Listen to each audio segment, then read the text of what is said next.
Another week, another goal for Haaland. This man just keeps skirting my overall rank. Another week has passed in the fantasy world, and I've got a red arrow this time. The red arrow was due to some of my players not playing, and some of my players just disappointing. Some of them got injured, some of them got yellow cards, some of them didn't score at all.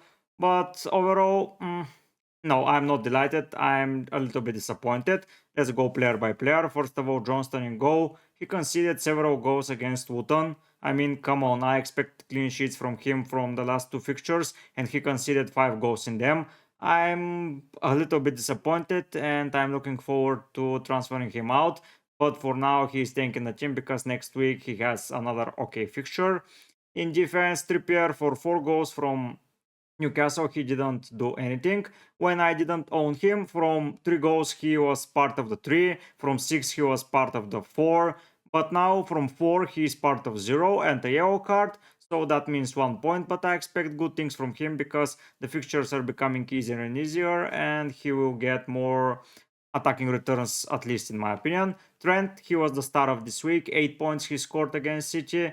No bonus, I had to be a little bit disappointed there, but overall a goal was pretty delightful. 8 points from him, I was pretty delighted after the game between City and Liverpool. Apart from Haaland scoring a goal and Trent not getting a bonus point, it was okay. Salah got an assist, Trent got the goal as I mentioned, but this basically ended my good run of things this game week. Matty Cash, 0 points. He was subbed off at halftime, basically, and he got a yellow card in the first half. So I'm looking forward to transferring him out. But as I already mentioned, I have other players to worry about. In midfield, my transfer was Eze for Mituma, and Eze got injured. My plans were either Eze, Palmer, or Gordon. The only one of the bunch that did deliver points was Gordon, but Eze and Palmer blanked, so it was basically a 33% chance to bring in someone that is returning points in game week 13. But let's be honest, I will be transferring out Eze most probably, because if there are no good news for him, I am not having a player that is not playing, and next week is a hard fixture overall for him. So yeah, for now he remains in the side, but after I hear the press conference from Roy Hodgson, most probably he's going to be transferred out. Saka delivered, so I was delighted there. Okay for him. Assist, a bonus point, clean sheet, delighted. As mentioned, Salah once again delivered points even though City away assists, so from now on he has an easier fixture run, so he is going to remain into my side for sure. And Bruno Fernandes got an assist, but he could have scored as well if he did not just gave the penalty to Rashford. If Bruno took it and he scored, and with one more assist, I would have been with a green arrow for sure because more bonus points was coming his way. It would have been even better, but 6 points at least. I got some points from him. Alvarez blanked against Liverpool, but this was expected. I was expecting a 0-0, maybe 1-0 game for one of the sides, so I didn't expect a big haul from Alvarez. But he has stopped delivering points, so that's a little bit worrying. But I have more urgencies in my squad that I have to address. Maybe I'll take a hit soon. We have to see. Archer 2-pointer. They scored against Bournemouth, but he wasn't involved, and a 2-pointer from him. He came on from the bench. Bowen was in my initial squad, but he missed the game, and now the fixtures are a little bit tough for him, and I was expecting a lot of things from him against Burnley, but he was injured. We have to monitor him as well and see if he's going to play. If not, Archer is coming into the side once again, but for now, Archer remains on the side, let's be honest. And the final guy here is Ollie Watkins. He scored a goal, but he got a yellow card, no bonus. They won, but he wasn't as involved. He had a goal disallowed.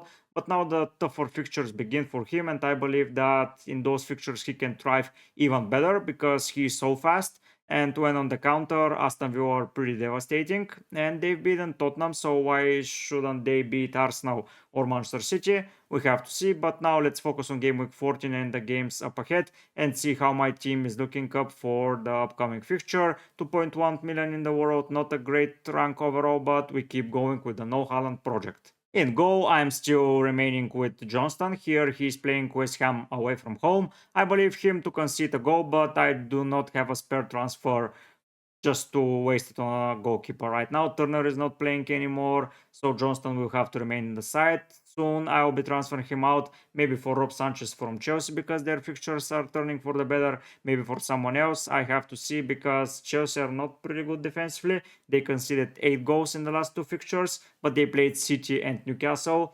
So I have to be monitoring them better. And if their defender just return to the side, Colwill returns, maybe Rich James becomes more and more suited to the playstyle of the Prem. If they start scoring more goals and they just make the team press and do better, we have to see. But for now, Johnston remains. When the fixtures turn for the worse for him, I will be looking out for a new goalkeeper. But up until then, Johnston remains in the side. Turner, I want to own Ariola, but not for this time because I don't see a issue with my goalkeeper. West Ham away, I know it's a tough fixture for Crystal Palace. It's a London derby, a small London derby, but he may make some saves and may get me some points. We have to see, but it's not the most important position in my squad right now. Let's be honest. Let's go into defense. The things are looking far, far better there. In defense, I have 2 home fixtures. It's Trippier against Manchester United and Trent against Fulham. Let's focus on Trent first. He has scored a goal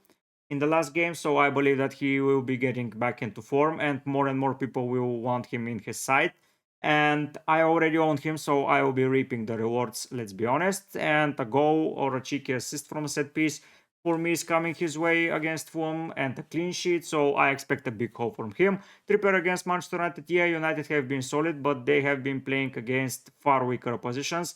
And last game, Onana just bailed them out, and I believe that Newcastle will be more dangerous against them as the oppositions were.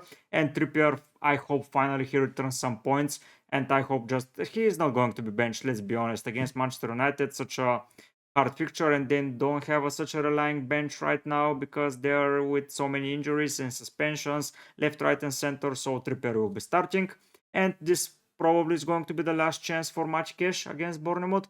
After that, I may transfer him out for someone else. I'll be focusing on another defender that is as attacking as him. We have to see who is going to be, but that's a thing for game week 15. For now, game week 14, our away fixture to Bournemouth is a pretty good fixture to own him. Stupinian, yeah, I don't know what's happening with him. He played before the international break and now he is red flagged and we don't know the injury date for his return. That's pretty strange, but it is what it is. I don't know how to address that injury and should I transfer him out? Should I bring someone else? We have to see, but for now, those 3 defenders will wrap up my squad. It's far, far better to own 3 defenders and not to have the benching headache. It's dangerous game, but I'm pretty delighted with them. Apart from Match Cash, all of them are playing good football right now, and I'm expecting Match Cash turn his game for the better. And when I own him, he doesn't do anything. When I do not own him, he's destroying basically anyone. So I hope a lot of people are selling him, and now he will start destroying them once again. We have to see, but those 3 defenders remain to the side. Now let's go and see the midfield because I have a big worry there and I will have to address it for sure. In midfield, I have 2 players that are still flagged, those being Bowen and Teze. They play against each other, so I was hoping for both of them to feature, but it's not looking very likely. Let's focus on the guys that are staying right now. It's going to be Salah, Saka, and Bruno. They are remaining in the squad. I know the fixtures are turning for worse for Bruno, but I am not wasting any transfers on him right now because I have other fires to put out first. And he's on penalties. Most probably next time he will take the penalty.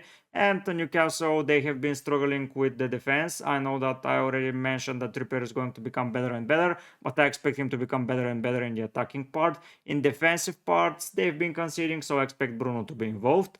Saka against Wolves, nothing too much to consider there. He's playing, he's a talismanic figure in the Arsenal squad, so he remains into the squad. And Mohamed Salah against Fulham, I know that Fulham have been very okay defensively. They just came with a win in the last fixture against Wolves, but I believe Liverpool are just going to destroy them. And now with my worries, Bowen, he was close to returning game week 13, so I feel a little bit more secure of putting him into the side because he's going to be back. Let's be honest. We have to see how he manages on Thursday. Is he going to be played? Is he going to be rested? We have to see, but for now he remains in the squad.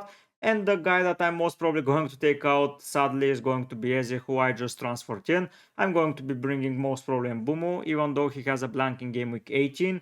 I can manage that blank, and I want to attack the fixtures, and he's looking pretty okay. And he was looking pretty okay against the bigger oppositions. So against the weaker sides, I believe that he's going to return bigger points. I know that right now he's popular, and he's popular for a reason, so most probably Mbumo is joining the side, being over Bowen or Eze, most probably Eze, because if both of them are injured, just Mbumo is going to be over Eze. If only Bowen is out. But for now, here Eze remains in the side. If he's fit, he's going to play, but I highly doubt it. An ankle injury. We just have to listen to the press conferences. I believe Roy Hodgson will be saying that. Other transfer targets, maybe Gordon, but Manchester United not too delightful. Maybe Palmer, but once again, not the best fixture overall. So we have to see. But for now, those are the midfielders, and the most probably uh, transfer happening is going to be Eze for Mbumo. And here we are wrapping up the squad with Alvarez and Watkins. My captain armband goes to Salah. It will be for the next couple of fixtures for Salah once again, because he has the best fixtures overall, at least in my opinion, or at least from the side that I own. And Watkins against Bournemouth, it's away from home, so Bournemouth may want to attack a little bit more compared to when they are away, so I expect Watkins to have more chances to attack, so he remains into the squad. And Tavares, he is not going anywhere. City will need points because they lost several points in the last couple of fixtures, and they lost against Chelsea points, they lost against Liverpool, they lost against Wolves, they lost a lot of points, so they will start to get them point by point, and I believe that Spurs are going to be hurt, and I hope Alvarez returns. The guy on the bench is Archer. He is going to play most probably. If if Bowen and Eze are both injured, I'm going to be relying on Archer, because why not? I mean, he is going to be playing, he can score a goal, so he remains in the side. He is going to be playing most probably, but for now, he remains on the bench. Let's be honest, Bowen and Eze are far greater in far greater teams. So yeah, that's my opinion. What do you think about my team? Share it in the comment section. If you enjoyed the video, subscribe to the channel. I am on my way to 600 subscribers. I want to achieve them before the end of the year. Please make it possible. Like the video if you enjoyed. But for now, guys, I'll be heading out. Bye.